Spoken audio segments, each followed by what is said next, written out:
Thanks to our sponsor, PreOccupancy. PreOccupancy offers the Sun-Intuitive Dynamic Glass. It's an innovative, intelligent glass product that can be used in both commercial and residential as well as multifamily settings. Using heat from the direct sunlight, Sun-Intuitive technology tints your client's window to automatically block heat and glare. On days of intense sunlight, when they might normally pull a shade or blind with traditional windows, Sun-Intuitive glass gradually darkens, leaving their view of the outside unobstructed. Sun-Intuitive Dynamic Glass allows your clients to be comfortable behind the glass since it blocks up to 90% of solar energy. As less solar energy enters your client's home, their AC does not have to work as hard, saving them energy and money in the process. Sun-Intuitive technology reduces interior glare while maximizing daylight and preserving their view of the outdoors. Additionally, it eliminates harmful UV rays, protecting their flooring and furniture. Because Sun-Intuitive glass always incorporates laminated glass, it reduces outside noise and offers forced entry protection to keep your client's family even safer. Easy installation makes Sun-Intuitive Dynamic Glass a great choice for replacement or new construction windows. Bonus, this product also meets most LEED, Green Star, and Energy Star requirements, along with the International Energy Code 2015.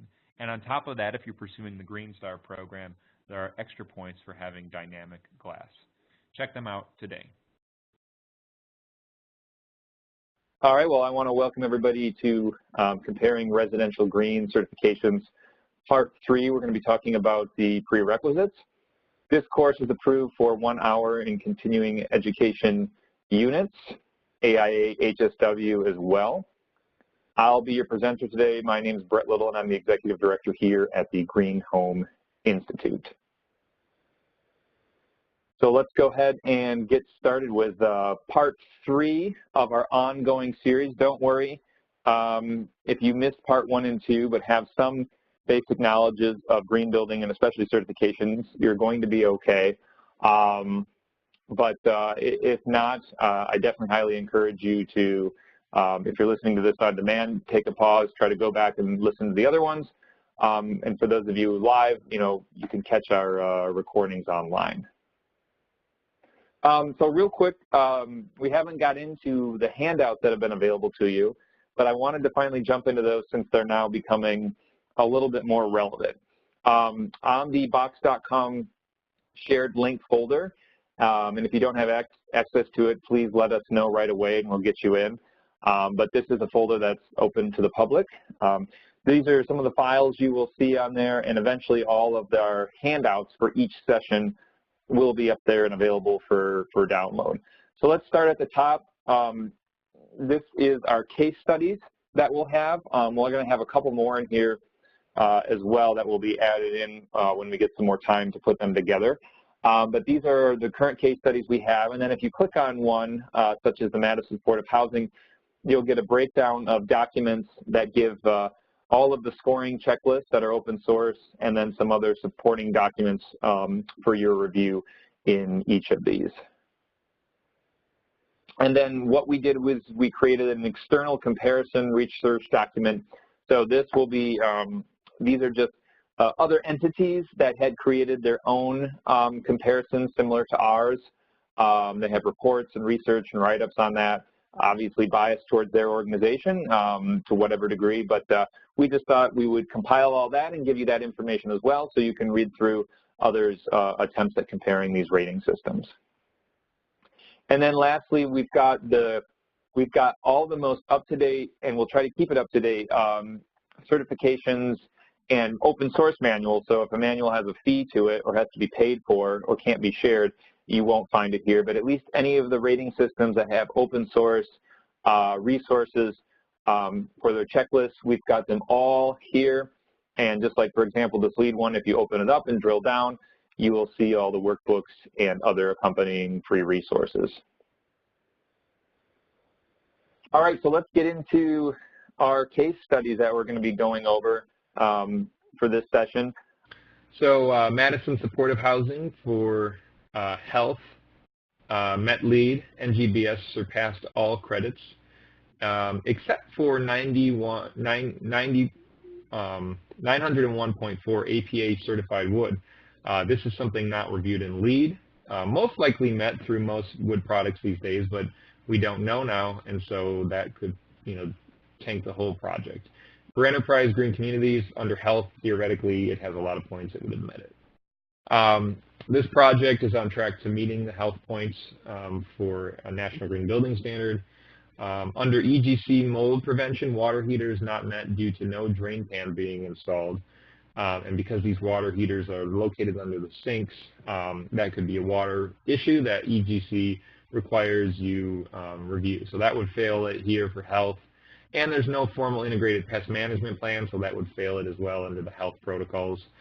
For LEED, ASHRAE 62.2 ventilation was not met, though could be through the bath fan that they're installing. They would just need to activate it, but they don't have any intention of doing that. We don't think air filtration of Merv rate was pursued, Merv rated 8. No formal plan put in place to ban smoking, and so that would, a lot of this would just disqualify it for LEED. For LEED, existing building operation and maintenance requires kitchen ventilation and an IAQ test, which wouldn't be too difficult to do the IAQ test, pretty cheap, but the kitchen ventilation, according to them, would be an expensive renovation process, so that would be cut. Urban infill, gut rehab, LEED Gold, Energy Star 3 project. This meets LEED. Obviously, it's certified.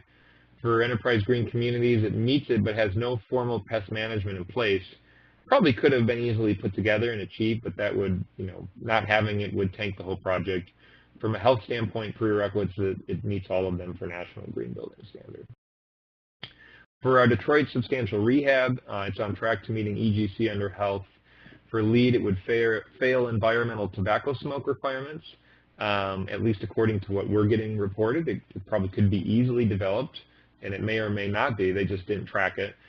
And we don't know if it would pass compartmentalization testing, meaning tightness of units, because we don't plan to do any blower door testing under the EGC protocols for this program. So it may or may not. For National Green Building Standard, everything would have been theoretically met, except for the usual culprit, which is the APA rated 1 and 2 wood. Not reviewed, but most likely met.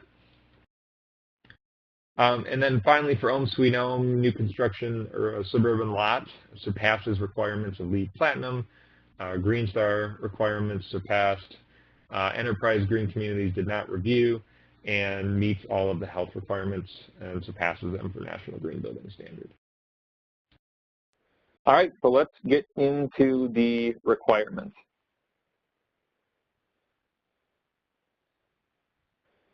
All right, so the thing to know about most of these programs is that they have a baseline in some way or another referencing the Energy Star Homes certification program. And so as we go through our prereqs today, we're going to be using this template here. And what this template is going to be telling you is it's basically going to be telling you what the program is and whether it falls in, and whether the listed prerequisite up here falls into not required, or if it's some sort of weird gray area, or if it's worth points for the rating system, or if it's over here, it's a required thing. So let's take a second and open up one of the resources here.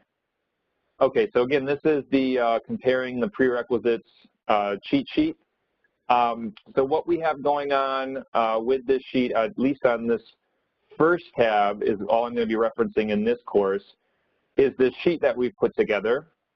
And the way to read this, and just so you know, if this does get updated, which it might if we find any errors, it's certainly not foolproof, we'll let you know, we'll add it to box. And it has been updated since this course first started, just so you know. So if you downloaded it before last week, it's actually new, only talking to you here who are live today. So what we got here on the left side are the what we call the 5 pillars of green. So we've taken each out of their categories and their own rating systems, because they all have different names and different categories, and tried to say, look, these ones fit within sort of our 5 pillars of green parameters, and these are all the prerequisites that you're going to find on a majority of these rating systems. There might be a few more floating out there, but for the most part, these are the main prerequisites. And then over here across the top, you've got each of the rating systems: LEED for homes, National Green Building Standard, Enterprise Green Community, Passive House US, Zero Energy Ready from the DOE, Living Building, Green Star, and then LEED Existing Buildings Operation and Maintenance. And then just notice here, it of course says, and we'll just remind you as you scroll down so you never forget, Green Globes has no prerequisites. So, you know, one of the ways you can use this system, we think, is you can easily go through and say, okay, let's say I'm looking at LEED. What is it that I need to do? And then, you know, boom, you can filter that, and you can see these are all the things I have to do in LEED. These are all the things I get points for, and these are the things that I don't have to do. That actually should be a yes, so I'll update that. But anyway, and then as you go through, you can compare it to each of the rating systems and then say, yeah, you know, look, it looks like in National Green Building Standard, I don't have to do this. You know, is that worth it to me? So that's one way you can sort through this. You can also, of course, sort by each of these items. You could easily go through and knock things out that you don't normally do. You know, boom, I don't do multifamily electric submeters. I don't do fully ducted duct runs. And then you can simply, you know, knock all that out and then see which program falls into what your normal programming is. So anyway, we've got this set up for you. And if you see something a little bit quirky on it, like one thing I just flagged, again, this was all handmade by us, just based on our experience with all these different projects to kind of help you make some, you know, best decisions. But you know, if you see something a little bit strange or you have some questions, you know, please don't hesitate to let me know right away. And I'm just going to check the questions here. So the question is, does the well building standard fit into that? And you know, the answer to that is no. One of the reasons is because well, at this point, is still in the really early pilot phase for even multifamily. We've got one advanced builder in the Chicagoland region who is, I believe, taking his own house through all of these rating systems, and he's actually going to be piloting well as well. So we'll have to stay tuned for all that. But yeah, at this point, it's not in there. As you can tell, we already have a million things in here, so it's getting a little overwhelming. But well, it's definitely more of an operations guide as well. So we'll definitely add it in the next time we do this, once there has been some more information on it. But great question. All right, so let's move on here. So Energy Star Home Certification. On the left here, you've got the programs that do not require it. In the middle, you've got the programs where it's sort of a gray area, and then on the right, you have the homes that do require it, or the rating systems that fully require it. So what's so gray about LEED is that LEED basically requires you have the credentialed Energy Star rater, that the builder be an Energy Star registered builder, and that all of the checklists are filled out and completely verified. But you just don't have to follow through that with that last piece of submitting it to the HERS provider and paying the fee for it. So it's definitely a super gray area there for LEED. It's almost more in this direction. And then for Green Star, we just ask that you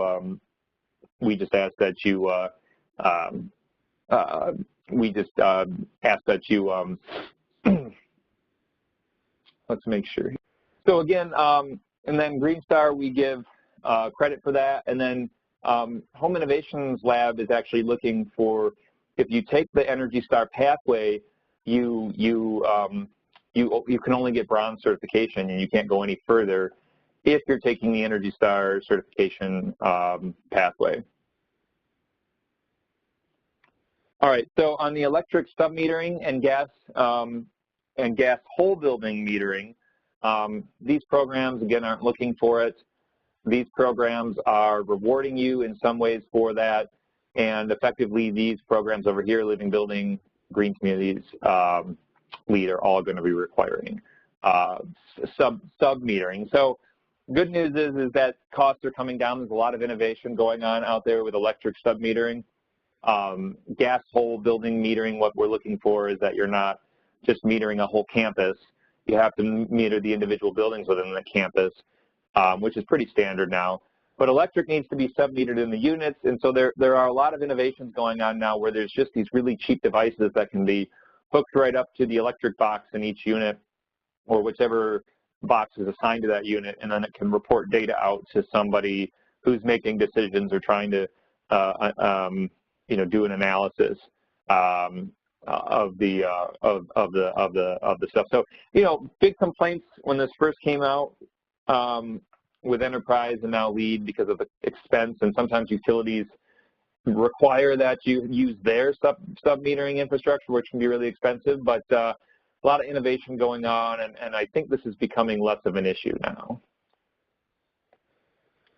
So we just had a call today about somebody who's panning a portion of their joist, and they were sad that I told them that they can't participate in any of these programs. So, other than Home Innovations Lab or Living Building, which ironically doesn't look at those things, or Passive House, but they were single-family homes, so they really didn't make sense for some of these different programs. But it is a deal breaker for definitely Green Star, Passive House, LEED, and Zero Energy Ready. Energy Star appliances. So this seems simple, but a lot of appliances are not getting certified anymore. They're just basically you're sort of qualified, if you will, or they say they're qualified, but they're not getting that certification. And so Enterprise is really the only one looking for full-blown Energy Star certified appliances, whereas each of these rating systems, like LEED, just wants you to have one, and then the rest of these rating systems don't care at all. They're just rewarding you credits for that. And even the DOE's program isn't requiring that. Dark sky approved lighting. So this basically is lighting with cutoffs, so you're not blasting light up into the air, wasting energy, causing us to not be able to see the stars at night anymore, which is still frustrating to me, and I hope that gets fixed someday. But some of the rating systems, Enterprise and EBOM, are requiring that you have these full dark sky lighting outdoors for all project types. And then, again, these projects here are rewarding you for it, and then these ones don't care at all. Pretty simple. Manual J and D from the HVAC right sizing seems pretty straightforward. Most programs nowadays are looking for that calculation or some sort of multifamily mid-rise alternative to that calculation. But yeah, that's a pretty straightforward thing that needs to be seen now. Some of these other programs that kind of get a little bit more broader in reach are either rewarding for it or not looking at it at all.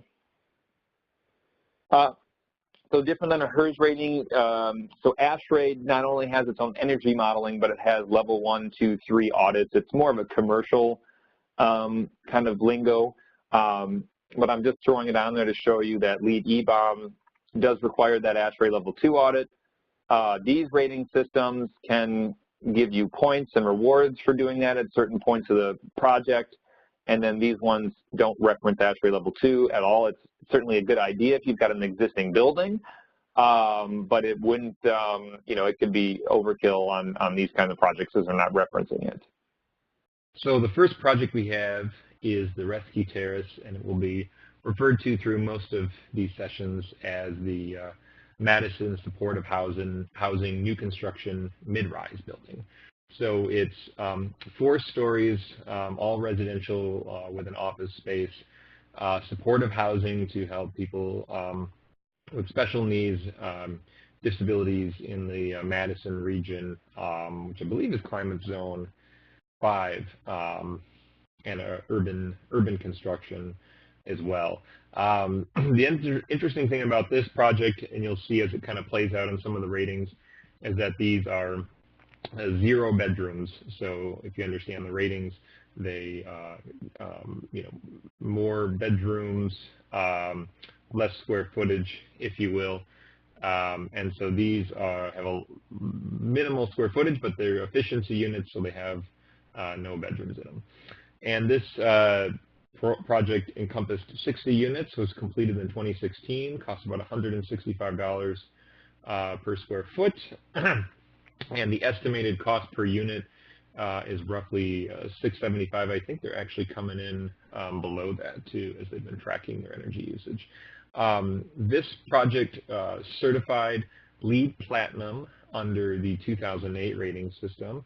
But we, for the sake of this session, since 2008 has expired, we've converted it over to B4. We're pretty confident about our conversion and still maintained LEED Platinum. So we'll be referencing version 4 LEED Platinum on this project, as well as Energy Star Home certification, and it's pending Passive House US certification as well, and actually went through a very special pilot to achieve that. It also, theoretically, we ran it through the other rating systems, as we'll show you here, to compare them, and it actually theoretically would have mostly certified under Enterprise Green Communities with a lot of points and National Green Building Standard Emerald. This is a Midwest moderate rehab. I wouldn't even call it a rehab, just a minor renovation, pursuing the National Green Building Standard Silver. It's halfway through its preliminary phase to be achieving that, so it is a real project underway that should be on track for Silver certification. It's seeking low-income housing tax credits, and so this project is in the Midwest as well. And again, it's a extremely moderate update, so you'll see some of the challenges that presents with some of the rating systems by doing less, rather. And then we've got our urban infill gut rehab, which is a LEED Gold certified, as well as Energy Star version 3 and Indoor AirPlus. And we compared it to Enterprise Green Communities, which it would not meet, or National Green Building Standard, which is very close to meeting a very high level in many areas of National Green, but still does not meet it. This is a real project that's in the construction phase now, has passed preliminary requirement submission through the Enterprise program. It's a substantial rehab that is 10 stories in Detroit, and it's pursuing, or it's on track for plus 32, so it's required to get plus 30 to meet its low-income housing tax credits. And we've, again, compared it to National Green Building Standard and LEED, neither of which this would have met based on just prerequisites alone. And just so you can see some more examples of the plans here and some of the stuff that the project team was getting into when they decided to restore this old building here in Detroit.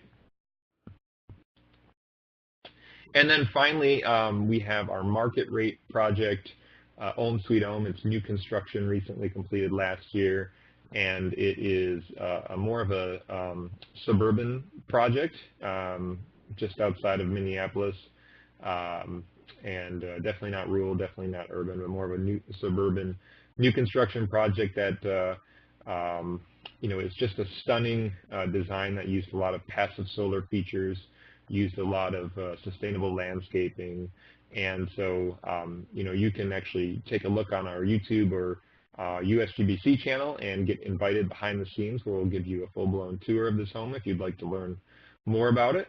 And they've actually achieved LEED B4 Platinum, Minnesota Green Path. They achieved Green Star Gold certification, probably could reach Platinum certification under the new version.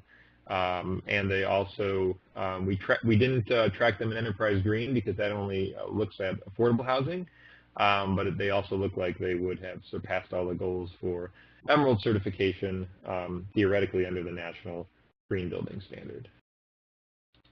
All right, so let's look at health. Other terms you might see for this is indoor air quality, IEQ, indoor environmental quality, IEQ or EQ, and then kind of bridging out of just health means more than just air quality. It tends to get pegged into that, and a lot of effort goes into it.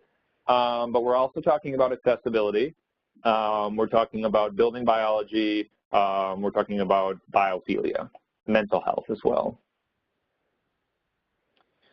All right, so just overall view, and this is just anecdotal, my opinion based on what we've done and what we've seen. You know, just based on the prerequisites, if you were to follow the prerequisites only, how healthy really is a building? And if you're following one of these rating systems, you know, where do they fall in based on their requirements?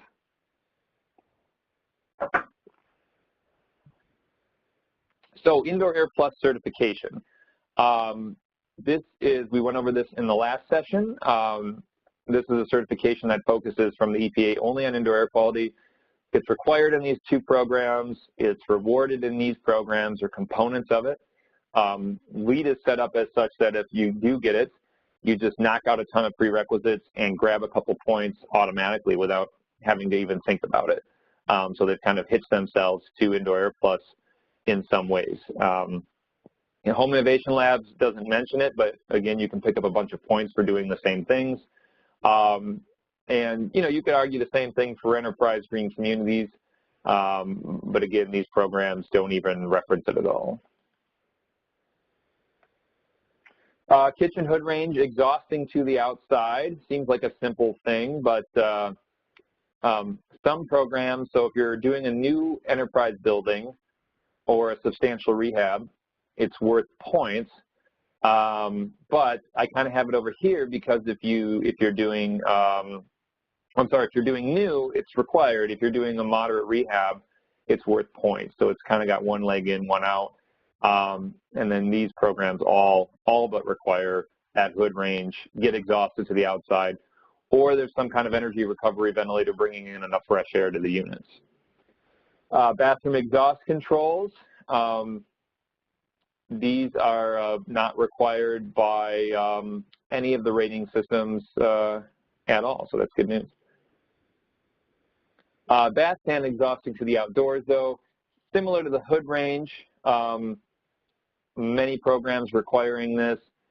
Green Communities finds itself in the middle again, where new construction does, moderate rehab is going to reward you for the extra effort you take, and certainly with the many conversations we've had with teams, depending on the building type, there is a lot of extra effort to get those both kitchen fans and those bath fans shot outside. So certainly they're going to reward you for it. But the rest of these, they're saying it's a, you know, make or break it.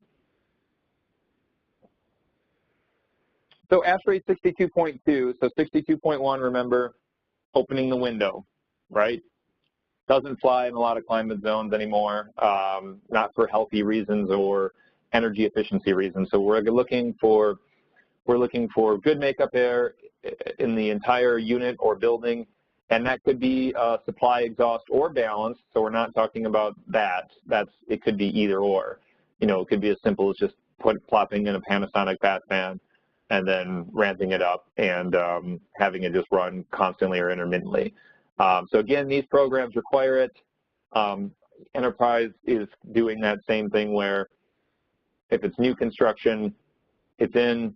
If it's moderate, you're rewarded. And then National Green Building Standard doing the same thing. New construction, it's in. Moderate rehab, you're rewarded for it. This is something real quick, and I don't know too much about it, but this is basically if you're in a, I don't know, I don't want to call anybody out, but maybe if you're in LA, even Grand Rapids is pretty polluted these days, but if you're in an area with poor outdoor air quality, they want to make sure that the filtration coming into the building or the air coming into the building is being filtered. I mean, usually at no point is the outdoor air ever worse than the indoor air, no matter what you do. I mean, depending on how green your building is, but they want to make sure that indoor air coming in through the ventilation system is being filtered. And so that is required in LEED. The rest of these build programs, to my knowledge, don't reference it, and these two actually reward for it, Green Star and LEED E-Bomb. We want to see CO2 or carbon monoxide detectors on each floor, even if the building's fully all electric. somebody could bring in something maybe to run a generator if the power goes out. So that is not negotiable on these programs. It's rewarded on these, and ironically, this one doesn't seem to care. No unvented combustion besides the range. So again, obviously, that has to be unvented. There's no way to vent the range unless you're doing all electric. So these programs reward for it, and these ones are basically saying that water heater that your plumber's bringing in off of the back of his truck, not going to fly. Go back to the office and grab the direct vent or power vent. Fireplaces, wood doors close and are vented. So there's just some gray area in these programs for that. It gets pretty detailed. Same for Home Innovations Lab. And then these ones are all requiring that. Attached garages contain no HVAC and are tightly sealed. So again, all of these programs are going to be looking at requiring that, whether it's new construction or a major renovation. And these ones are going to be get some different options for that. If you're in radon, EPA radon zone 1, so it goes 1 through 3, 1 being the worst, these programs right here fully require active radon systems, while these over here kind of have these different exemptions, whether it be active or passive, and whether they need to be completed that way. So there was a question about the Living Building Challenge allowing no combustion appliances, and I think you're referencing, where is it? Yeah. So again, that is a good point. If you're reading it that way, I think that's the one you were referencing. Yeah. So yes, of course, the most people who do living building are using conduction at this point, because they've got to also hit their net positive energy usage. So, you don't want to use a forced electric stove. Those things don't even cook right. So you're going to be going with convection, and you're going to have no issues there. So yeah, absolutely. Where are we at here? So radon, test and mitigate radon on all existing buildings. So these ones do not care. LEED, if you're in zone 1, it is required that you do the testing before that. And then Enterprise has some different exemptions for what you need to do there. And then these programs fully require that radon be tested and then mitigated if there's an issue. So it's something you want to do before you get too far along in the project, and make sure if it's an existing building that you're doing a gut rehab on, you're not going to get a good test. So you're going to have to seal up the building, then test. Otherwise, if it's just got a bunch of holes in it, you're going to get poor results. They're going to come back, more favorable, but that's not going to be, that's not going to work out so well.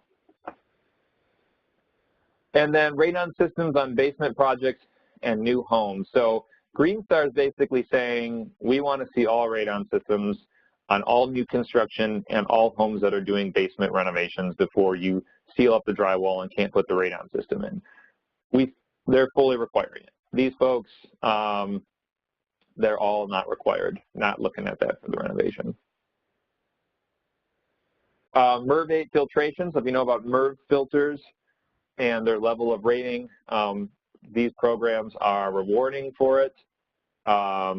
Living Building Challenge actually doesn't even call out Merv filtration, but what Living Building requires is air quality testing. So it would be difficult to pass the air quality test without a good filter. And then these rating systems are requiring the Merv 8, at least Merv 8. In fact, most just settle on Merv 8. Smoking prevention plan in and around the building. So these systems, pretty hard line about that. And then these ones are going to be rewarding you points for non-smoking buildings, and this is more multifamily, obviously.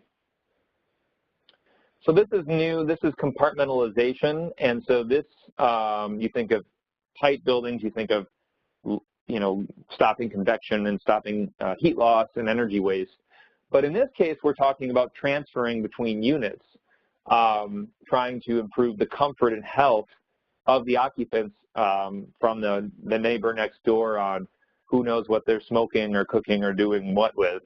So trying to prevent that from being pulled into the neighbor's room. So LEED is the only rating system that has a threshold, to my knowledge, that has been designed. I think Passive House now is getting into reviewing compartmentalization. I don't know if they've got any thresholds. It may actually be 0.3 now, but LEED is 0.23.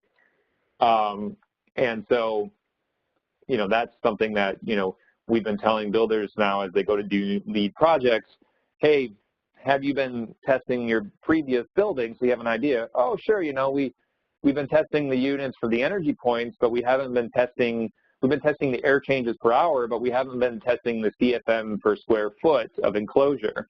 And so, you want to talk to them and say, well, what we probably want to do on your next project, if you're doing LEED, is you want to box out a couple of units and just kind of slow down on those first few ones, do a pre-drywall and then a final with your rater, and then make sure you're hitting your thresholds or figure out why the heck you're not. Otherwise, you're going to be really off to a bad start. So it's been kind of slow going. People are kind of like, oh, I think I get it, but they're just still used to getting to the leakage for energy purposes, not for health purposes. So these programs don't care, and these two here are going to reward for it, for hitting those targets. This is one that, if you'll notice a few of our case studies, you'll notice this right here just basically tanks projects left and right who I tried to convert from LEED or green communities over to Home Innovations Lab or Green Star. Now, this is a formaldehyde. Basically, this is sort of a structurally sound formaldehyde rating, reduced formaldehyde rating. And I think, 90% of the wood we see has this stamp, but nobody looks for it just because I think it's so common. But, it might not be. So both of these programs are asking you to look for that, make sure you're speccing it. It's obviously easier than FSC wood. Again, it's just very common. But just make sure it's got the APA 1 and 2 stamps on it. For those programs, again, for living building, you're testing air quality. So if there is a formaldehyde issue, you might fail your test. And same thing with LEED E-bomb. You are getting points, and you have to hit certain thresholds in E-bomb to succeed. So if you've got formaldehyde numbers off the charts, where are they coming from? Is it the wood, in the walls? Well, geez, that's going to be tougher to change than the old soap you got off Craigslist. So, so think about that. And again, these programs at this point don't care. Low emissions on new architectural sealants. These programs are rewarding you points. These ones are basically saying, yep, you got to do it. It's required, and this one doesn't care. Low VOC paints, coatings, primers, and adhesives. These programs over here are requiring it. Even living building, which does air quality testing, you pretty much, to pass it, would need to do something like this. And I think they have some prerequisites for it as well. And then these programs are awarding for it, and just watch out because they all have different ways that they award for it. Some of them award for it just based on trusting the manufacturer. Others, like LEED and Green Star, are asking that it actually has a third-party certification on it to verify that it really is low VOC. I don't know if you've seen this, but lately there was an article going around about misleading claims about no VOCs, and how some of these things actually had VOCs in them. And so it is starting to head more towards that third-party certification for those products. So cabinetry, composite cabinetry gives off formaldehyde, so we want to see either the edges sealed with a low VOC primer in the field, or get California Air Resource Board Phase 2 compliant cabinetry, which seems to be getting easier and easier these days. So these programs, you got to do it. These ones are going to give you points for it. Living building, again, is kind of like that gray area where if you fail your formaldehyde test, you're not going to get it. Same with EBOM. Active occupant design. So we're getting out of the air quality. We're getting into more of the physical health and well-being, which is a big part of health that's growing in green building. And so these programs here are basically, in one way or another, forcing you to think through active occupant design, stairwells, community connectivity. There's all sorts of ways you can do it. These programs come up with some unique ways to reward for that, but it's not mandated. And again, these are energy programs, so they're not, obviously they're health programs. You could tell looking at these two, they follow Indoor AirPlus, but that's kind of where they stop at air quality, so they're not looking at that. The debate is out as to whether electronic filters cause low-level ozone. So these don't allow it. LEED actually does allow it as long as it's post-filtered with the Merv rating system. These two don't allow it at all, and these don't even care about it. If there is an attached garage, it's either tested to ensure that carbon monoxide or other pollutants are not getting pulled into the units or homes, or it has some sort of exhaust fan in it. So that gets way down into the weeds, but just at a high level, again, these programs are rewarding. These programs require that it's either tested or exhausted, and surprisingly, Enterprise doesn't have any information on that. So the pre-occupancy flush, when you're all done with construction, you're going to be opening the windows, running the ventilation system. That new car smell, that's not good. That's nasty. So the new house smell, not something you want. So you don't, that's a warning sign. That's VOCs. So flush the homes out. These projects, rating systems are giving you points for it. These ones are saying it's required. Because you do the air quality testing later, it would be way past the exposure point I think for living buildings, so it would be a moot point at that point. Occupied space must provide access to air and light. Living building requires these two reward. There might be an ID innovation credit for LEED, but I don't know about it. Passing an indoor air quality test, so we talked a little bit about this, but just to be clear, living building kind of has these just straight up really difficult thresholds. And I have heard for single family homes and maybe even some multifamily situations, especially in rural areas, we have a project in a rural area where they're like, they're coming in, they're tracking in farm stuff, they've got dogs and cats running in.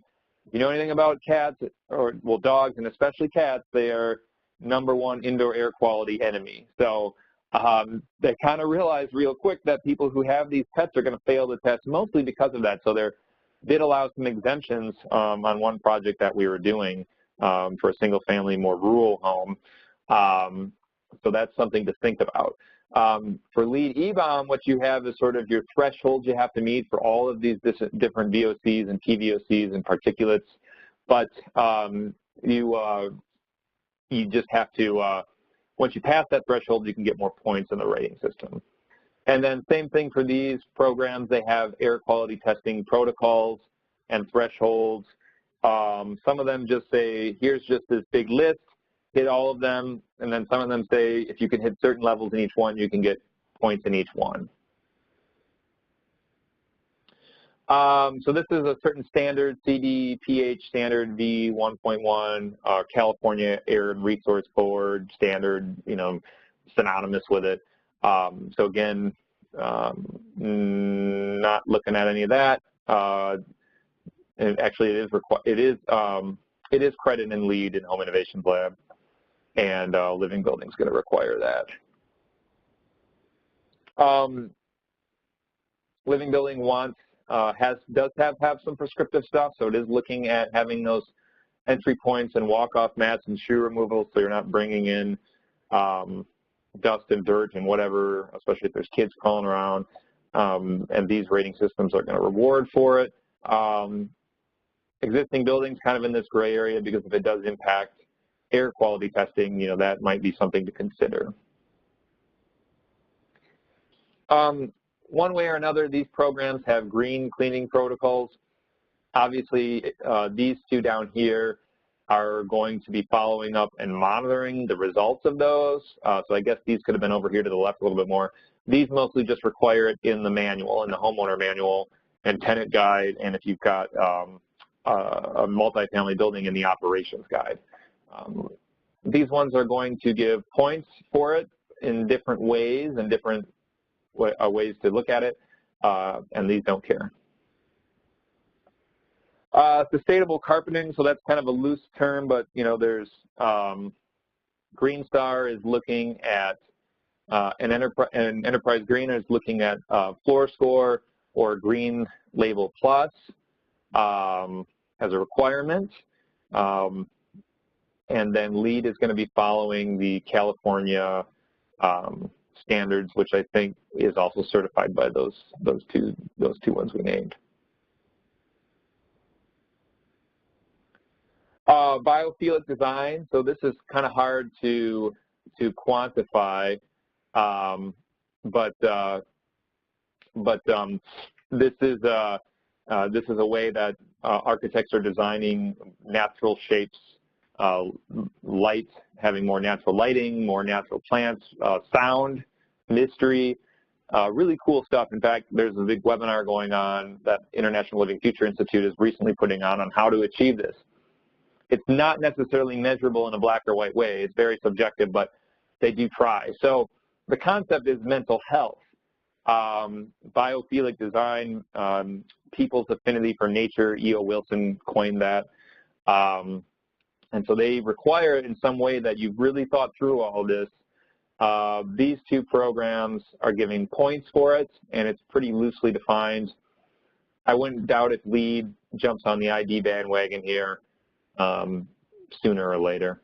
All right, so let's look at our case studies through the energy pathway lens prerequisites. Madison, supportive housing. LEED was 35% better than ASHRAE 90.1. The requirement was only to be 6%. For green communities, it would have obtained all the energy points, but the problem is that we don't know if the lighting was approved as dark sky. I mean, obviously you can see in this photo, dark sky approved lighting, the whole intention of it is to have major cutoffs. You can see this light does, that light does, those lights are all shaded for the most part, maybe not these ones. So, that would have actually tanked the whole project if it doesn't have all dark sky approved lighting, and we just didn't check that in LEED. So we don't know. For National Green Building Standards, it surpassed the Emerald requirements theoretically, as only 100 points are needed, so and it complied with all the energy prerequisites. Our Midwest Moderate Renovation, I'll call it, is on track for healthy certification and NGBS under the energy pathway. Under green communities, it would most likely meet the 100 HERS index rating that's required, but they did not spring to have a full HERS index rating done, which would have added a lot of cost to the project, which is one of the reasons they went National Green Building Standard. So we just wouldn't know and it wouldn't comply. We also did not review for the dark sky lighting or approved cutoffs, which has to happen on all lighting, not just new lighting, to my knowledge of EGC. For LEED for homes, they didn't do the HERS rating. They probably wouldn't have hit the required 70. They were missing unit by unit electrical meters, no Energy Star appliances. They probably have ducts that are panned into the joist. From a LEED standpoint, this project actually may make more sense under LEED for existing buildings. Would have needed to have a formal ASHRAE Level 2 energy audit, which is different than a HERS inspection. Could be the same. And would also, we'd have to take a look at the utility data a year later and see if it's on track in comparison to the rest of the industry. So there's a lot of what ifs out there that could or make or break this project for LEED existing buildings. Definitely wouldn't meet LEED for homes at all. Our urban infill gut rehab meets LEED Gold with a HERS index of less than 70, not a problem. For enterprise, required to get 70 points as a baseline in HERS, so that's not a problem. Did not review the dark sky on this one either. Again, I think most of the lighting is underneath all of these little overhangs, so it shouldn't theoretically be a problem, but we didn't check that. Did note that it was tracking homeowner utility data as part of the corporation's services. Otherwise, it would fail EGC because of the dark sky piece. For National Green Building Standard, this project surpassed all energy requirements and by meeting Energy Star and having a low HERS rating. The Detroit Substantial Rehab meets required ASHRAE 90.1 reduction, so it has a 10%, and so that surpasses Enterprise's requirements. For LEED program, likely would meet the requirements of the Energy Star high-rise multifamily program, which is only needing to be 15% above ASHRAE 2007. Remember, this is 10% above 2010. But it was not inspected or intended to be third-party rated through the lens of the Energy Star program. That would have added a lot of cost to it. So, you know, that would fail it for LEED, but all the other prereqs for LEED would have been met. For National Green Building Standard, a 25% reduction from IECC 2009, most likely through the HERS index, is not being used, so numbers could vary. This could get it to bronze. NGBS requires reduced penetration air leakage, which was not tracked for EGC, and so we don't know. Most likely meets it. Silver is required to get the tax credit, and so the energy reduction alone here of 25%, assuming that lines up with their IECC REM rate reduction costs, simply would not get it to comply. So NGBS would cause this project to fail its intended goals. And finally, the Ohm Suite new construction suburban project surpasses all requirements of LEED V4 Platinum. Green Star energy requirements met and passed. EGC was not reviewed. NGBS surpassed all energy requirements, and it's on its way to here any day achieving the Zero Energy Certification program through the Living Building Challenge and New Building Institute. All right, so that wraps up our health section. Water, you're going to be looking at the terms water efficiency and water conservation. They're pretty much used synonymously there. And if you had to just take a step back and look at it from a sort of anecdotal point of view, on the left you've got programs that are not so focused on water or not mentioning at all. And then on the right you've got much more of a focus and more requirements.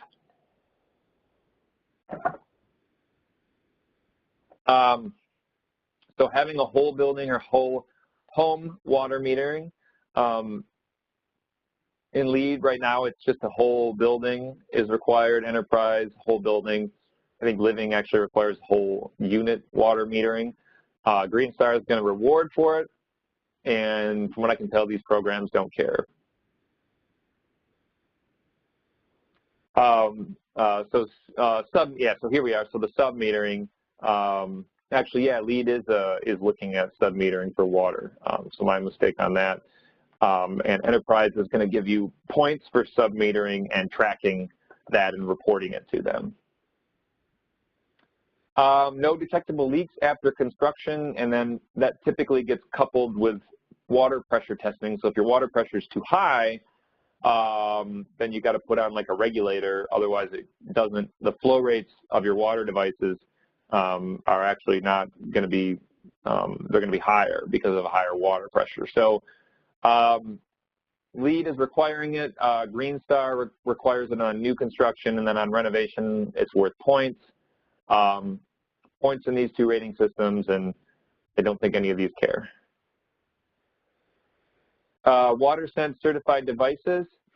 So Enterprise requires it.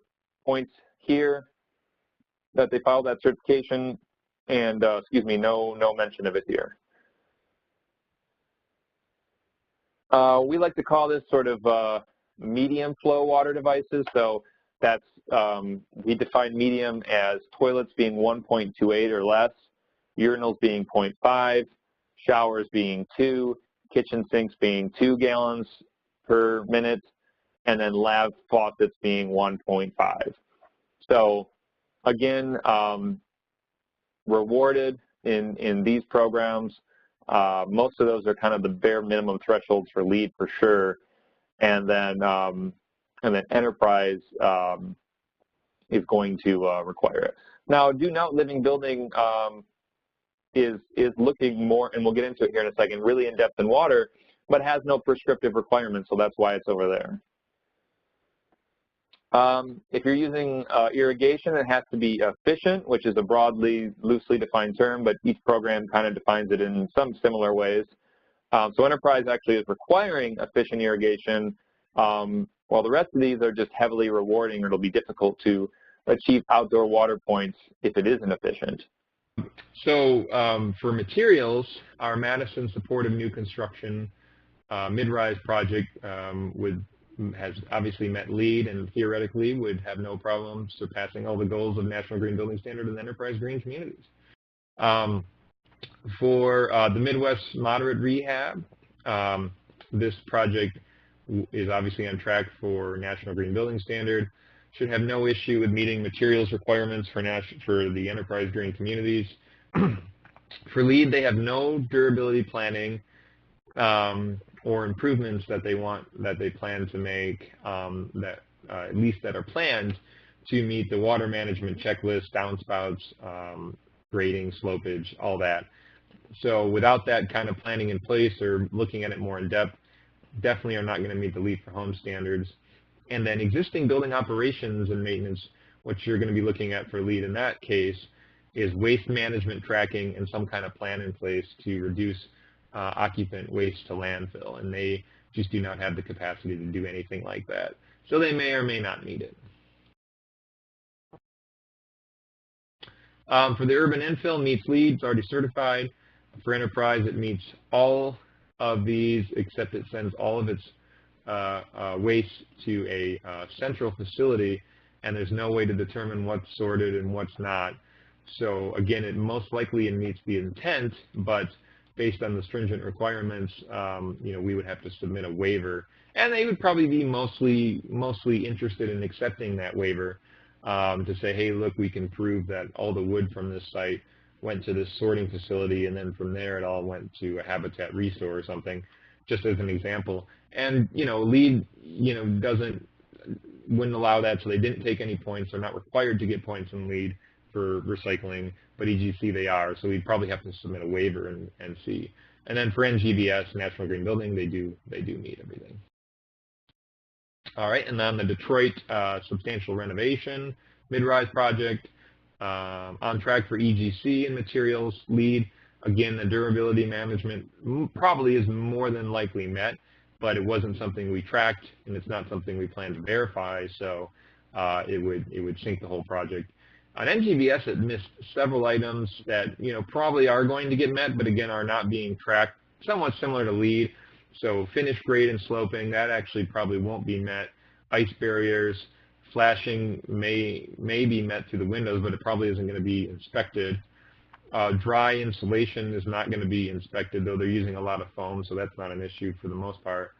And then there's a 3-point shortage of the silver level to meet their low-income housing tax credit goal, even if they met those prerequisites under NGBS, so that would tank the whole project there again. And then Ohm Suite Ohm, again, just surpasses all requirements for all programs, and again, can't meet EGC because it's not affordable housing. All right, so getting into materials and resources, we've got resource efficiency, RE is another way you might hear this, materials and resources, durability, and waste management. And some of the materials, they lump in their sort of health components, but that lately have been getting separated out of that. All right, so just a real quick look at how these programs are, that should say less focus on material, more focus on material improvements, not healthy, so I got that wrong. But here's just sort of a quick look on the requirements, what you need to do. All right, so tropical wood must be Forest Stewardship Certified, Forest Stewardship Council, FSC certified. Required on here, believe it or not, it's actually not even mentioned in these programs. Water management plan in place or verified. So we're kind of talking about the Energy Star version 3 water management program. But you could have something as an alternative to it that's very similar to it. So Enterprise Green Communities and Green Star requires, what's unique about these two is it requires that it must be verified by the rater as well, the third-party independent rater, whereas LEED actually rewards more points if the rater is hired or contracted to do the durability inspection more in depth. If not, they just need to see that it's been signed off on. This program, Home Innovations, gives points kind of broken down for components of water management plans, but not a total water management plan, and then so does Green Globes. So this one is a big deal killer for many gut rehabs or renovation projects. So if your project, single-family, multifamily, is not planning a full gut rehab of the bathroom to tear out the shower tub surround, and there's absolutely no way to verify that there's not a non-paper face backer behind it to prevent mold issues, then you're pretty much done with these 3 programs as far as they're concerned. Green Star is going to give points for this in renovation, and then in new construction it is also required though. But you don't have to gut out your bathroom in Green Star is what we're getting at. All right, water resistant flooring and surfaces in wet area, pretty par for the course, but again, if you're doing a renovation, that's where you've got to make sure you're making those upgrades in these rating systems. Drain pans on the clothes washer or water tank. So that is required in these 3 programs and rewarded in this program. And that's really if these water tanks are in or above living space. Now, interestingly enough, there has been something that just came out showing that braided metal hoses actually are really what prevent these big leak issues. So LEED is about to change their program to say you can use that instead of a very expensive drain pan on the clothes washer, and Green Star is going to follow suit with that update as well.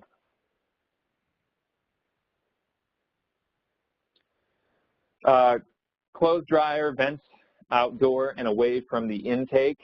Pretty straightforward, pretty simple. But again, we've seen all sorts of weird things happen. So there it is. If it doesn't happen, that could make or break the project. And then on a gut rehab, it's got to be fixed. All composite wood is either California Air Resource Board or sealed. So that kind of changes with each program if they're allowing the sealed or not. But again, these ones are going to require it. These ones are going to reward for it. Environmentally preferred flooring. So again, that is a kind of a loosely held term, looking at floor score, recycled content of flooring, reduced emissions from the flooring. But again, you're going to have to take a look at each one of these. And so this is going to be required in these rating systems. And then for Green Star, it's required on new, it's points on existing, and then points in these rating systems. Construction waste landfill diversion of 50% or more. So this can be problematic if you're not in an area that has waste diversion strategies. So Enterprise is really cracking down on that and requiring that 50%. Living Building is actually requiring a roughly 90% diversion rate, if not more, depending on what it is. And then that's all rewarded in these rating systems. And it does, for some of these, so for like Enterprise, they do have these different pathways based on not only your diversion percentage, but what has been diverted. Is it metal, is it drywall, is it wood, or total pounds per square foot for that calculation. All right, so red list materials, if you don't know what that is, go take a look. It's even on Wikipedia now. But these are worst-in-class materials with nasty chemicals that may or may not impact you during the operation of the building, but have an impact during extraction, during processing, and then have an impact at the end of their life cycle where they can't be fully recycled or they're toxic to dispose of. So, take a look at like PVC. Living Building, for the most part, doesn't allow PVC. Does PVC hurt you while it's installed in the house? Well, there's some arguments with people who have multiple chemical sensitivity that it does, but setting that part aside, your argument might be, well, the PVC isn't hurting anyone. Well, go look at the beginning of the supply chain and see where it's coming from, what it does, and then what do we do with it when it's done? Exactly. So that's what they're asking you to look at on these. Again, Green Star is going to give you rewards for that, and I wouldn't be too surprised if LEED starts to do that, but right now they don't even mention red lists. Making a one-time construction carbon offset purchase. Living Building requires it. Green Star rewards, so does LEED. So that's basically saying, yep, my construction activity generated this much carbon, and you'll use calculators, free calculators online, and we'll let you follow that. And then you just make a one-time sort of a donation to offset that. Oh, and then, by the way, if you want those points in Green Star, we'll let you just buy more solar so it has some value to the owner.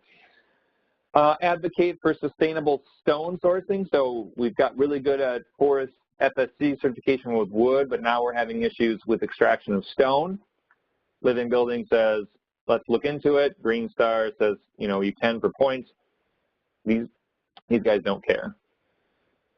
One declare product for every 500 meters of gross area, and then advocating that every product be declared. So what declare is basically Living Building Challenge online portal where manufacturers can declare their product to be red list free or on its way to being red list free. So you gotta buy some of those products for Living Building. Green Star is rewarding points that you use declare products, and then these folks have no connection to it. Percentage of source materials from local or a regional economy by type.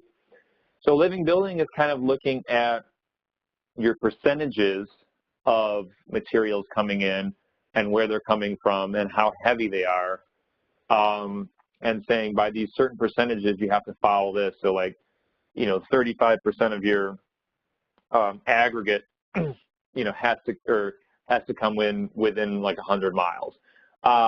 Whereas these programs are kind of more just flat, like LEED basically says 100 miles for drywall, for aggregate, and for framing. Points or not. Green Star, we do the 100 mile, 500 miles. 100 mile we call local economy, 500 we call the regional economy. And then most of these other rating systems just follow the 500. In fact, when LEED just recently switched from 500 to 100, a lot of people don't get those points anymore, but that just depends on if you're near a plant or not. Avoid red list materials. So again, looking at that red list, but it does have major exceptions. Having a multifamily integrated pest management strategy that's fully written up with contracts in place and everything reviewed, required for these two programs. These programs all have sort of components of pest management strategies that you get points for, points if you have a plan, and these ones don't have any mention of that.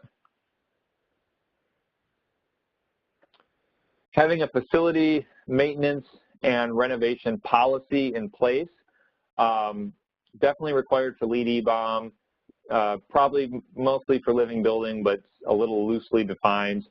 LEED and Enterprise kind of have some of this stuff built into their manuals for building owners, but it's certainly not as measured or as well defined as LEED E-Bomb would be for those kinds of things. Ongoing solid waste reduction. So again, LEED E-Bomb requires a solid waste reduction policy and measuring of solid waste reduction. These programs do give points for that in one way or another, such as having a recycling facility set up or having some kind of strategy to reduce waste of the occupants. And to our final case studies for place, Madison supported new construction mid-rise, 60 units LEED. It obviously is met. NGBS, no mandatory minimums on the place and location, and it would have met all of the manual details that are required because LEED requires a lot more in the manuals. For Enterprise, not met in review in regards to emergency manual and resiliency planning. So that was not looked at in this project at all. Specifically, I think based on everything that they've done, it wouldn't be too hard to go back and assess some stuff and be able to derive an emergency manual and a resiliency plan. But that would have had to have been done during the preliminary plan review stage. So that automatically would disqualify them here. Of course, if they knew they were going for EGC, they would have planned it. So I think it could have been easily met, but it wasn't something that was submitted, so it would disqualify them. The Midwest Moderate Renovation is on its way to meeting the NGBS place credits. For EGC, Enterprise Green, like most project, has no robust training in place for the tenants or the occupants or the building managers, doesn't have robust manuals in place, and it doesn't have any plans to do any of that. So that would disqualify them, just poor planning, poor training. Not that they're doing anything wrong, just not meeting EGC's stringent requirements. And then same goes for LEED on the planning and the building operations manual, just as stringent as EGC, so they wouldn't meet that. Also for LEED, this site is located near a lake, so we didn't verify if it's in the floodplain or not. It probably isn't, but it's one thing we didn't look at, so we'd have to take a look at that. And there's no verification of invasive plantings being installed outdoors, and they didn't really do the preliminary planning to the extent that LEED needs it done, so that would disqualify them on the place standpoint. And then for LEED E-Bomb for place, they would simply just need to do a transportation survey of their occupants 1 year right now, and then after the construction, they would need to put a plan in place to help their residents reduce their dependence on cars and see how well they do. Now that's hypersensitive to location and everything, but I can tell from this kind of project that would be nerve-wracking to try to do that because they have no control of the residents, and it's an affordable housing situation located in an area with a high car dependence. So it would be, in my opinion, difficult, but without knowing too much about the new E-Bomb performance pathways, I can't say for sure. LEED is met, obviously certified for the urban infill gut rehab. For Enterprise Green, it meets most of the prerequisites, except that we still don't know if health engagement is required for single-family homes. Actually, single-family don't have to meet emergency management at all, and actually resiliency they may or may not need to meet. We're still trying to find out. But assuming that a waiver was in place and you didn't have to do all of this extensive planning, and you didn't have to do environmental remediation, again, the program is heavily written for multifamily, but there are a lot of single-family communities that certify. So this one could hold it back, though. And for National Green Building Standard, it surpasses all of the place requirements, and so it would be fine. This program is on track to meeting all the EGC requirements based on its location and its planning, and working with the team in the past, they've done fantastic planning. For For LEED, it surpasses everything that's required for the site and location in place, and NGBS, it meets everything that would theoretically meet all of the things that are required. And in just like every other instance, the Ohm Suite Ohm project surpasses all requirements of LEED, Green Star, NGBS, and again, it's not affordable housing, so it wouldn't be able to certify under the Enterprise Green Communities. So that wraps up all of our case studies for this, and we'll jump back into them during the next session when we look at their credits. We'll have a lot more to talk about in regards to what credits they pursued and how that compares in the other systems. All right, so we're on to our last pillar of green and for our prerequisites. And this one is what we call place. This one sort of encompasses a lot of different categories, we'd like to think, so it pulls in quite a bit.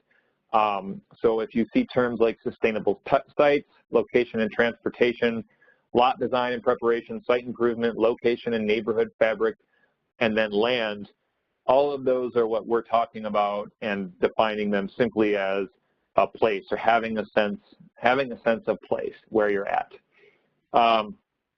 So again, I shouldn't say water down there, but which of these rating systems and their prerequisites have more of a focus on this place, the sense of place, on our community impact, our site impact, and where you, if you're doing new construction, where you're choosing that site to be at. And this is kind of what we came up with, you know, how stringent they are. So part of place, we've added in sort of our design and planning goals, because the planning and design goals, in our opinion, kind of really focus on, you know, not only the owner's goals and your limitation, but you're really limited by the place, you know, the utility company, what kind of rebates do they have, the federal tax structures, the state tax, the local jurisdiction tax structures, who your project team is. You're probably hiring local for most points. So we believe that these kind of preliminary ratings and these design reviews and everything really focus on sort of that you know, you're connected to the place of where the building's ultimately going to be. So boom, here we go, complete a preliminary rating and have team goals. These are required at the beginning of the project, and making sure that you know, you're having that communication so that you're not trying to scramble at the end to figure out who didn't do what and what went wrong. Having green specifications and construction documents drafted up and submitted to these entities is required for these two rating systems here. So I guess in that sense, you could argue Green Globes does have a prerequisite. I said it didn't, but I guess it does. So though it is sort of a very minor prerequisite.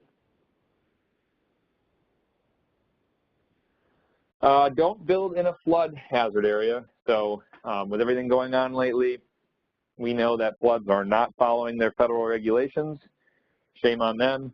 They're jumping. We're getting 1,000-year floodplain issues. So some of these systems are saying, nope, don't build there, and some are rewarding for it. But if you do build there and you follow stringent design strategies to prevent flooding based on the local codes, and then soon to be probably some more national resiliency codes or green building strategies that will be coming out, you know, you can do that with these programs, and you get points in this one. Prevent ground and air pollution during construction. Pretty straightforward, but the EPA has some guidance on that, especially depending on how big your project is, how large it is. But you know, that all just depends on what you're doing. It's definitely required in here, and then there's credits depending on what you do to prevent that pollution issues in here.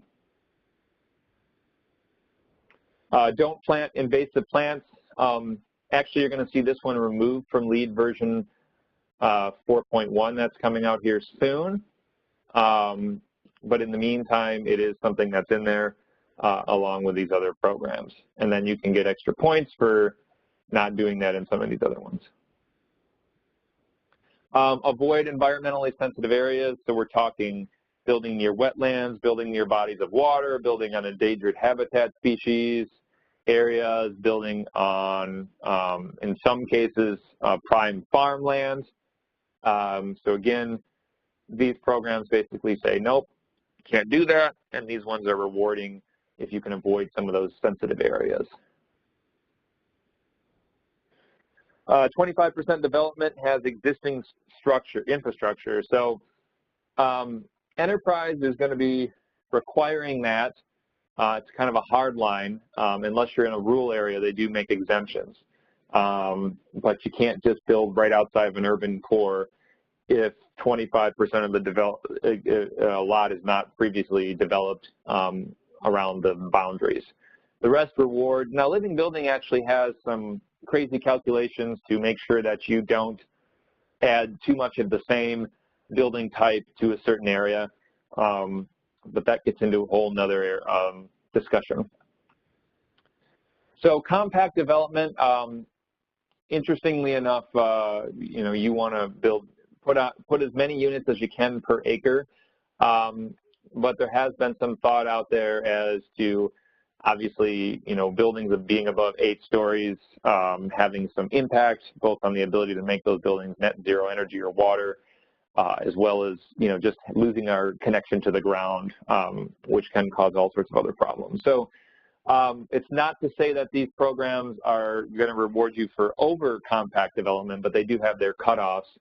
And I suspect at some point they'll start to say this is too compact, and we obviously can only shove so many people into one spot. But for now, obviously we're having the opposite issue, so they are rewarding for more units per acre.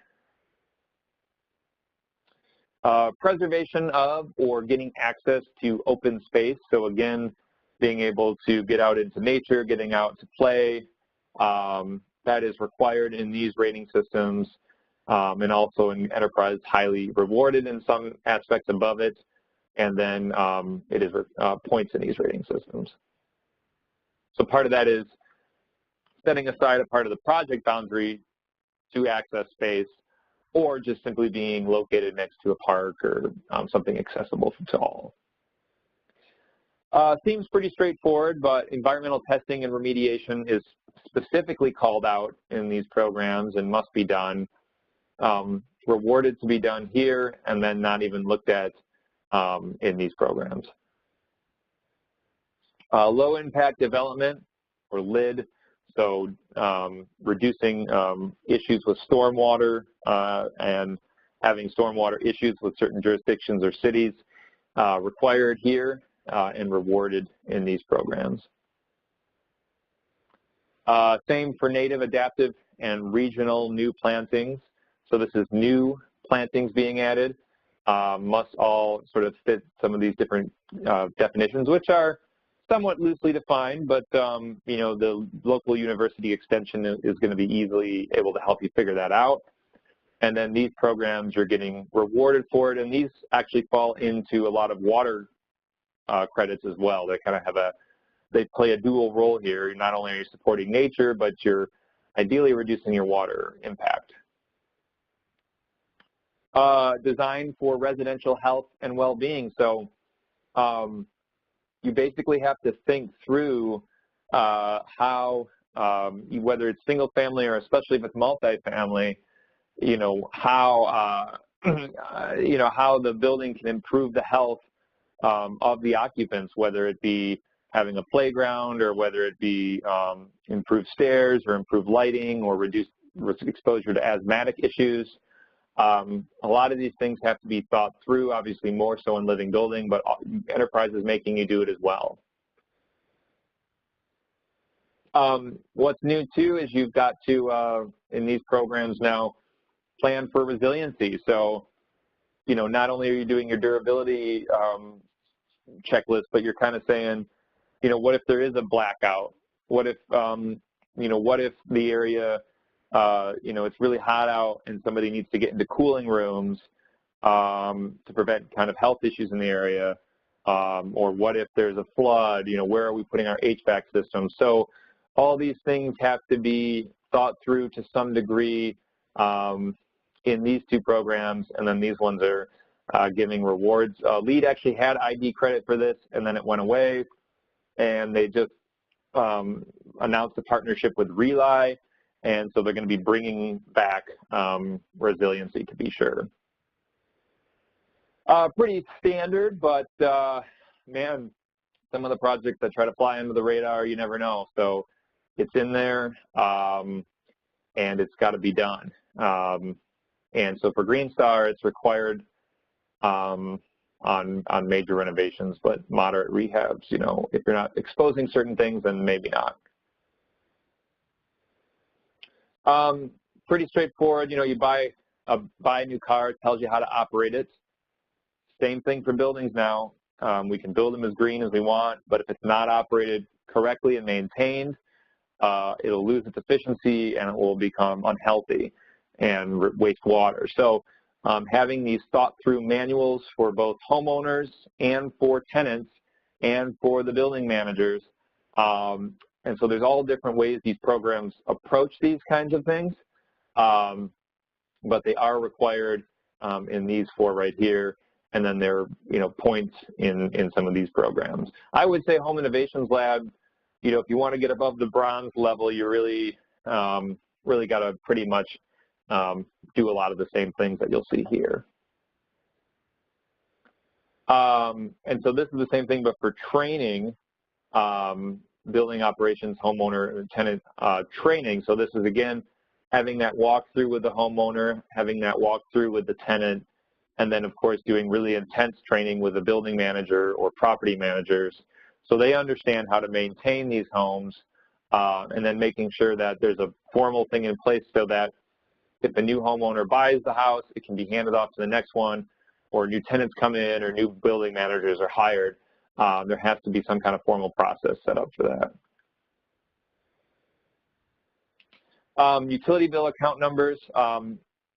So these two are going to be doing required tracking of a certain percentage of units. I think Living Building tracks everything. I think Enterprise is 15% of occupants or all of the entire master metered building. These ones are going to give you points for that.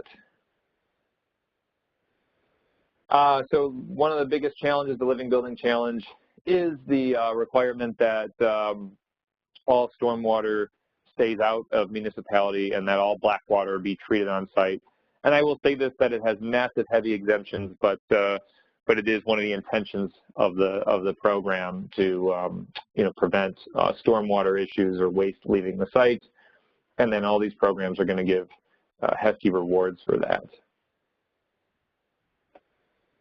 Living Building Challenge requires on-site storage so that you have backup in case of outages, which kind of falls into that resiliency piece. And then these programs are going to give different awards based on the kind of battery storage that you have on site. So I talked about this a little bit, but the idea is that wherever you're doing a living building project, that you are making it human-focused and not car-focused, that you're diversifying the type of buildings and the building use in the area. So, for example, if you're trying to do a living building house in a suburb that has no connection to any kind of community resources like restaurants or you name it, then, you know, forget it. It's just basically adding more of the same thing, and they want to prevent that. Or I think even the same thing if you're in a big industrial part, you know, and you're trying to put in an industrial facility in there.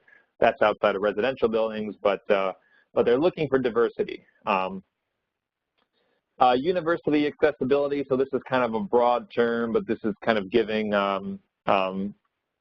access to everybody to the site, so that everybody can benefit wherever the site is designed. And so again, it's very broad, but it is trying to get more defined. ADA compliance on single family. So living building is basically taking the ADA requirements and imposing them on single family, which they're not right now. And then these programs like Green Star and LEED can use the zero-step certification program in place of that. And then Home Innovation's actually got some great stuff written up on that. Don't block access to fresh air, light, and water.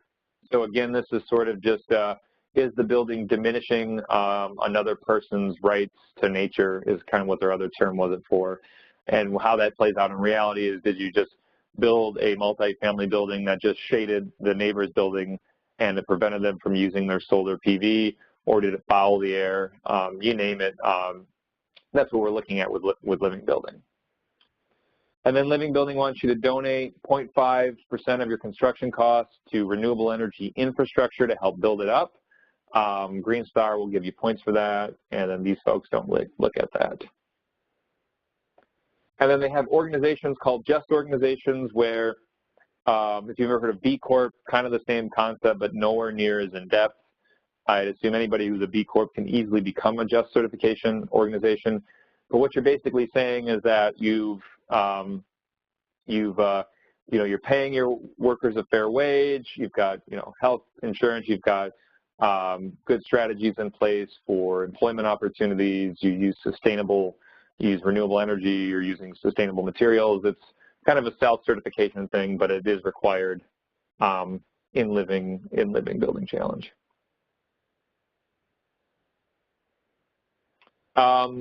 Beauty. Buildings must be beautiful, and kind of the way that Living Building looks at that, especially for multifamily, is incorporating some kind of art or some kind of connection to that. In Grand Rapids, we're lucky if someone wanted to do that here because we've got Art Prize, and you could instantly just you could have your building signed up for that and just leave it in there every year. So we've created a mechanism for something like this, but we do want to see.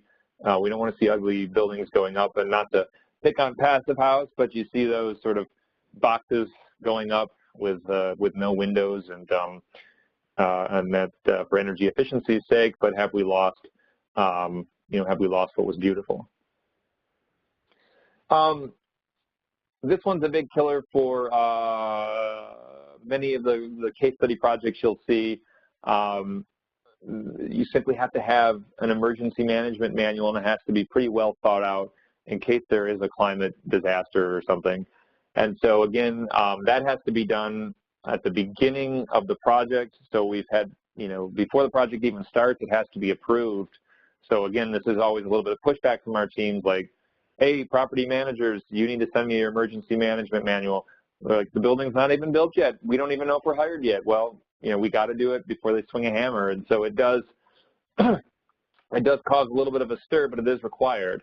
Home Innovations Lab does have some credits for something like this, and these folks don't care. Case studies and open house, and usually that's easy. Most of you all, when you're doing green projects, you want to get the word out, so it's an easy one. But if you're going to do living building, you can't do a private living building project, to my knowledge. You've really got to leave it open for everyone to learn. You need to incorporate food into all living building projects for the most part, unless it's heavy urban core.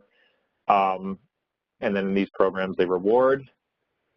Site management policies are required on LEED EBOM. How are you managing the site? Same for Living Building Challenge. Alternative transportation occupant surveys, that's how existing buildings get your points in that. So they're trying to figure out if your occupants are traveling with bike or bus, or how are they doing it. And so they have to have a bare minimum of some sort of alternative transportation means or car sharing means to just meet the basic threshold for LEED EBOM, but then score the rest of the points. All right, so Madison actually for water would meet LEED, NGBS, and GC theoretically, so that's good. The moderate rehab for Enterprise Green, well, of course it's on track for National Green Building Standard, but for Enterprise Green meets the flow requirements, but there is no planned flow rate fixture testing, so that could fail it without that fixture testing. And then for LEED, again, also no pressure testing. The flow rate requirements for the toilets are not going to be met on this project. They must be 1.1. This one is 1.28. Now that will short them 1 point of the points they need for LEED for homes in water, And maybe that could be met if we measured the landscaping, but you know, this is a moderate interior rehab. We didn't have any plans on assessing the landscaping. For LEED existing buildings, operation and maintenance would most likely meet this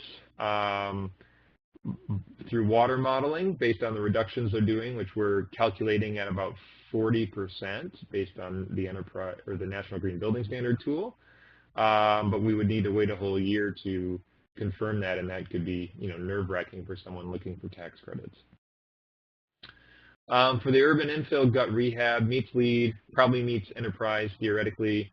For NGBS, there are no water mandatory minimums, and so it meets it. For the mid-rise project in Detroit, rates of substantial rehab on the way to EGC for water. For LEED, it only meets 2 of the 3 required. Again, kind of what sinks it here, just like most projects, is the toilets currently are not on track. Outdoor landscape water may or may not be low enough to pass it through a performance pathway. That would need to be reviewed a little bit more. And theoretically, for National Green Building Standard, it should be met. And then for Ohm Suite Ohm new construction, this would surpass all requirements of all programs for water conservation. And so that basically wraps up all of our sessions here. And then in the next one, we're going to get into the credits and the points. Now, obviously, we talked a lot about credits and points in this one. So the ones that we covered in this one, we're not going to get into in that in the next session. And that just inherently happened because, again, many prerequisites are credits and other rating systems. So there's really no way to avoid talking about credits while you're going through those. So we're going to do the same thing as we did on the next session. We're going to go through each of the 5 pillars and get a sense of the weighting of each of their credits. And we'll take a look at the handout there, the checklist handout that we worked up for y'all, and take a look at how you can use that as a reference for, you know, for some of the credits. So I want to thank all of our sponsors: Sun Intuitive Self-Tinting Glass, Niagara Conservation, Build Equinox, Serve, Panasonic Ventilation, GeoComfort Systems, and CertainTeed Air Renew formaldehyde eating drywall. I want to thank our members, our sponsors, our board of directors who allow us to do what we do. Make sure you check your spam, take the survey, report your CEUs, and if you're watching this course on demand, make sure you take the 10-question quiz with an 80% passing rate. So before we wrap up, are there any other questions here? Yeah, and so a copy of the slides will be available on either the form that you use this or on box.com. The slides will be up there too. So I don't see any questions, so we're going to go ahead and wrap up. Have a great rest of your week, everyone.